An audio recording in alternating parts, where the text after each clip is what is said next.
Today we're going to talk about picture perfect persuasion. And when I think about picture perfect persuasion, it's really about the visual proof method. What exactly is the visual proof method? Many of us when we're running into the home, we rely heavily upon our communication skills. And there's nothing wrong with that. I'm a big believer you got to make sure you have good communication skills when you're in the home. But because of communication skills, there now opens a door of the ability to manipulate versus persuade. So when we ask the question, what is the difference between persuasion and manipulation? Somebody unmute yourself real quick. From your perspective, what are some key differences between manipulation and persuasion? Um, if we manipulate, then we're controlling it. We're making them make a decision. But if we persuade, then they're actually making the decision themselves. Exactly. Thank you for that. And that's very beautifully put because when you and I, when we are focused on the outcome being what we want it to be, sometimes it could lend to saying and doing things that may distort the truth, blend the truth, or withhold facts. And when you and I do that, we really end up manipulating customers. And I know that we would never intentionally manipulate, right? We're not going to twist facts and lie about things. At least I hope we wouldn't, because that'll certainly get you a very short term in the industry, right? But the crazy part is there's people out there that do it all the time. They lie, cheat, and steal to try to get customers to spend money because they're commission based. And when they're commission based, if customers buy more stuff, they make more money. But I'm going to say today that you can be 100% commission based and be ethical through using persuasion. And clients want information. They want the power to decide. And the challenge is we are the most technical people. And so anything that we share is what they're going to use to base their decision, or they use a little bit of the internet. And that's what we're going to talk about here today is how can we help the customer to gain all the information that they need so that they can make the decision. And once again, when you and I cover ethical ways to help our client to understand what they need, they will take action. And I just want to add a snapshot, give you a concept of here's what persuasion is. Persuasion is really leveraging things to show truth to help customers make decisions. Manipulation is hiding truths to force decisions. And when we use visual proof, we can reveal reality. In other words, when we reveal the facts, we're acting in the client's best interest. And this is persuasion. Visual proof will eliminate doubt and continue to build trust. And your camera, right? Your camera or your tablet, whatever it's on your phone or on your tablet, is going to help protect the customer and your reputation. And remember, education, education, education. All the way through, everything is about education because customers can't decide on things they can't see. So that's where you and I, as a part of our process of running the evaluation, the inspections, that a lot of times we're using verbal descriptions. And our verbal descriptions, while in our mind, if we were talking to one another, we would know what we're talking about. You have to understand the customer doesn't know what we're talking about. They're not the expert. And so when you and I are talking, we can tend to lack credibility, and which in turn decreases a sense of urgency. The doubt that you and I will surface because sometimes you've heard this before, the confused mind says, no, I'm confused. I just won't make a decision. And so what we've got to do is we've got to remove confusion.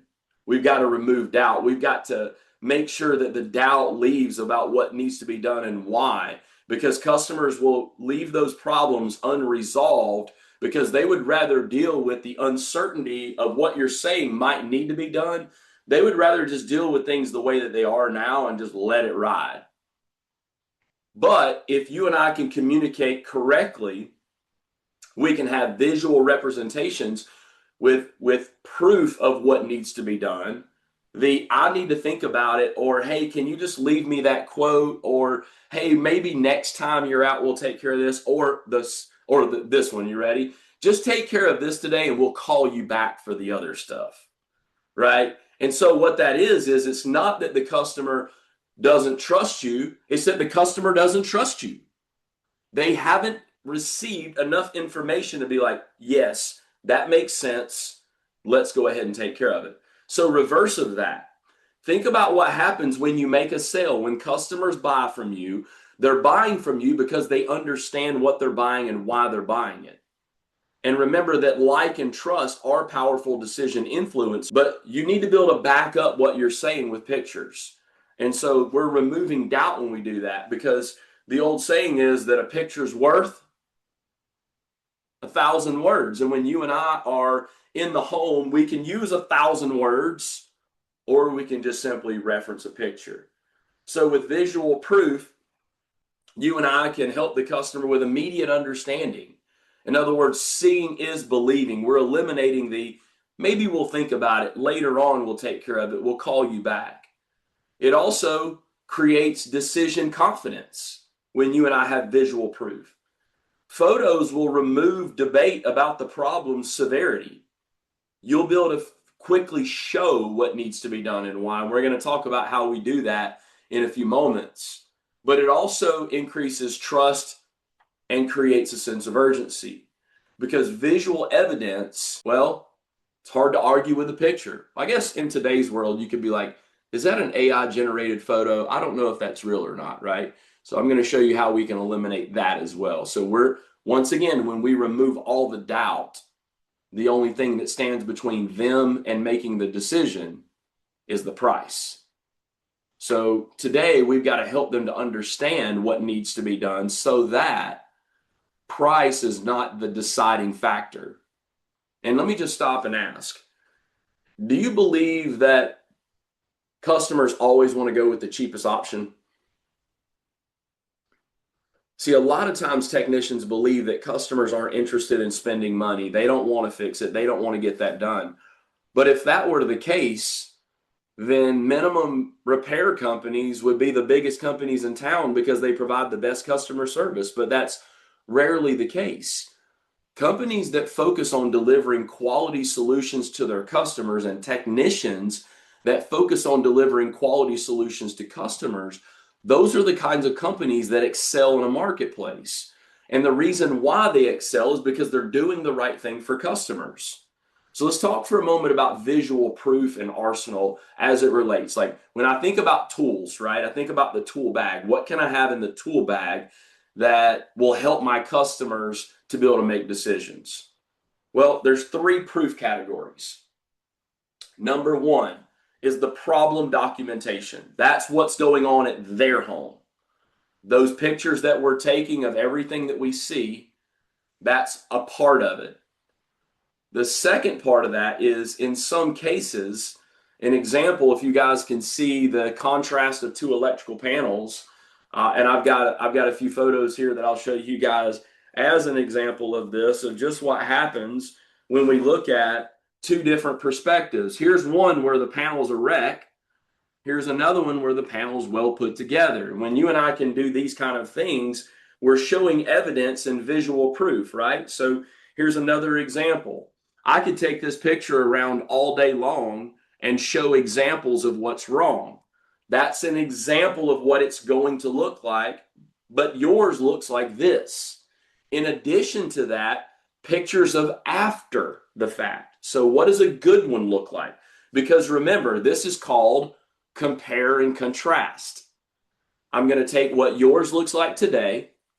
I'm going to compare it to what it should look like and what it should be operating at. And now I'm drawing a contrast between the 2 of these. And as I'm drawing the contrast, the customer is like, if that's what a new one should look like, and this is what mine looks like, now that's where the presentation comes in. You and I have to make sure that we've communicated effectively to our customer. That's where the solutions example, past projects, previous pictures, compare and contrast.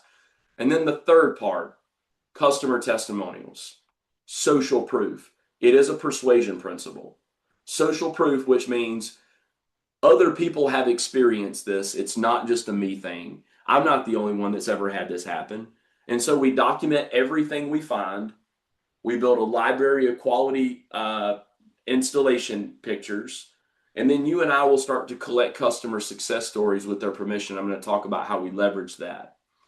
Well, when we're documenting problems that sell, for those that are not aware, this is actually a close-up picture of a heat exchanger that's cracked. Well, how do I know that's mine? This is where it's important that you and I not just take a picture of it up close, right? So I can take a picture of it up close, right, with the cover off, and maybe it's a water heater, maybe it's the furnace, but then I take what's called a perspective picture. And the perspective picture is the up close and then the step back of the picture where I can see my personal belongings that are in the house. I know that's my property because that's my car. That's my water heater because I see my golf club sitting right beside it. I know that's my furnace in the attic because I see my Christmas decorations beside it. These are things that lend to credibility for you. And remember, seeing is believing. Now, when I'm showing the picture, I don't say, hey, just so that you know that this is yours, let me show you this picture. Like, I don't need to verbalize that. I just say, hey, I just want to, I took a couple of pictures here. And as I'm going through the presentation of pictures, I'm also showing them pictures of damaged or failed components. I'm taking pictures of my gauges or my meter, or I'm taking pictures of my camera if I've got a sewer camera. Anything that could be leveraged later on in the presentation, you've got to make sure that you take pictures so that it becomes a conversation.